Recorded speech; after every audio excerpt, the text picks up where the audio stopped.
নমস্কার, সকলকে অনেক অনেক স্বাগত জানাই আমার চ্যানেল মিস্ট্রি অ্যারাউন্ড আসে, যেখানে আমি আপনাদেরকে আমাদের চারপাশে ঘটে যাওয়া কিছু রহস্যমূলক গল্প শুনিয়ে থাকি। ঠিক তেমনই আজও একটি নতুন গল্প নিয়ে আমি আপনাদের সামনে উপস্থিত হয়েছি।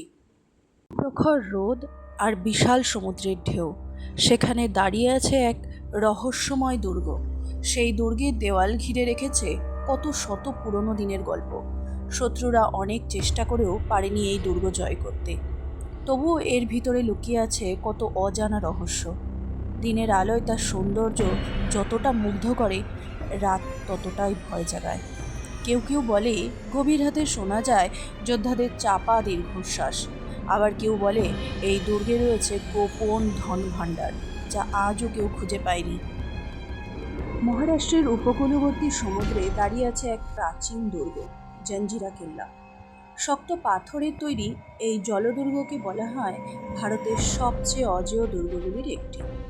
শতাব্দী ধরে বহু রাজা, বহু সৈন্য এই কেল্লাকে দখল করতে চেষ্টা করেছে, কিন্তু আজও কেউ সফল হয়নি। তবে কেল্লার সবচেয়ে রহস্যময় যে বিষয়টি, সেটি হলো একটি গুপ্ত দরজা, যা আজও কেউ খুলতে পারেনি। এই দরজাটি পুরো লোহার তৈরি, না কোনো তালা আছে, না কোনো হাতল, এমনকি পাশ দিয়ে ঢোকার কোনো রাস্তাও নেই।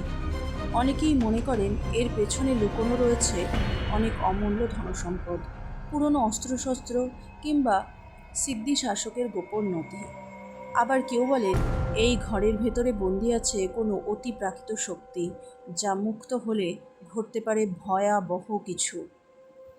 অনেক বছর ধরে প্রত্নতত্ত্ববিদ, সেনাবাহিনী ও প্রযুক্তিবিদেরা এই দরজা খোলার চেষ্টা করেছেন, কিন্তু কেউ সফল হয়নি। যতবার কেউ দরজা খুলতে চেয়েছে, ভেতরে অদ্ভুত শব্দ, কম্পন বা যন্ত্রপাতি বিকল হওয়ার ঘটনা ঘটেছে। একবার রাতে একটি গবেষক দল বিশেষ যন্ত্রপাতি নিয়ে দরজার কাছে পৌঁছায়, কিন্তু ঠিক তখনই তাদের ক্যামেরা বন্ধ হয়ে যায় এবং কিছু সদস্য অজ্ঞান হয়ে পড়ে। তারা পরে শুধু বলেছিল দরজার ওপাশে কিছু আছে, কিন্তু সেটা চায় না কেউ ঢুকুক।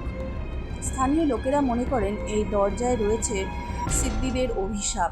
কেউ কেউ জানান রাতে কাঁচ দিয়ে যাওয়ার সময় তারা ভেতর থেকে কান্নার আওয়াজ, ধোঁয়া অথবা ছায়ামূর্তি দেখতে পান।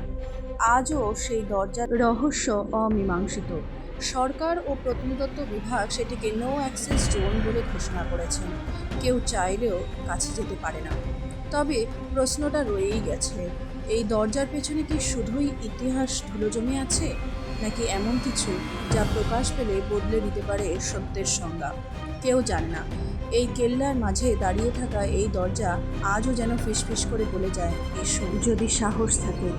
আজকের গল্পটি এখানেই শেষ করছি। যদি আপনাদের এই গল্পটি ভালো লেগে থাকে, তবে অবশ্যই লাইক, কমেন্ট এবং শেয়ার করতে ভুলবেন না। নমস্কার।